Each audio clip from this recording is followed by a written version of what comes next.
Supreme কোর্টের নির্দেশে SIR এর চূড়ান্ত নথি যাচাইয়ে এবার সরাসরি হস্তক্ষেপ বিচারকদের এবং সেটা নিয়েই সোমবার বারাসাত জেলা শাসক দফতরে ভার্চুয়ালি বৈঠক বিচারকদের। যে পোর্টালের মধ্য দিয়ে বিচারকরা এই কাজ সম্পন্ন করবেন সেই পোর্টালটা টেকনিক্যালি কিভাবে কাজ করবে সে বিষয়ে দিনই আলোচনা হয়। জেলা থেকে প্রায় 33 জন বিচারক এই কাজে নিযুক্ত হবেন বলে জানিয়েছেন উত্তর 24 পরগনা জেলা আদালতের মুখ্য বিচারক শান্তনু ঝা। এভাবে কথা বলি না মিডিয়ার সাথে।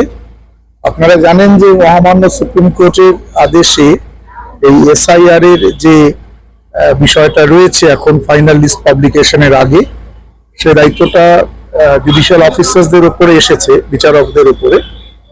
তো সেটা নিয়েই ভিসি হচ্ছিল যে পোর্টালটা হবে সেটা কিভাবে কাজ করবে, টেকনিক্যাল অ্যাসপেক্টস।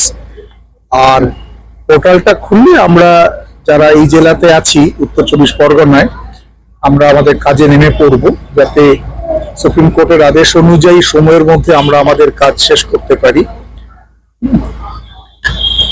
আর কিছু বিচার ব্যবস্থা কি এসআর প্রক্রিয়ার মধ্যে হস্তক্ষেপ করতে হবে? হস্তক্ষেপের প্রশ্ন নয়, এটা একটা দায়িত্ব মহামান্য সুপ্রিম কোর্ট আমাদের দিয়েছেন। সেই অর্ডারটি, সুপ্রিম কোর্টের আদেশ আপনারা এগেরাও দেখতে পাবেন, দেখেওছেন নিশ্চয়ই।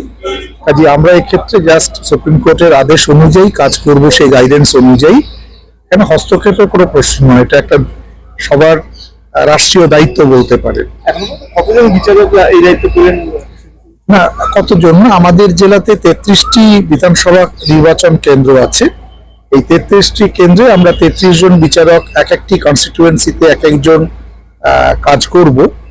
আমাদের জেলাতে 15-16 জন এই স্তরের বিচারক আছেন, সিনিয়র জাজেস।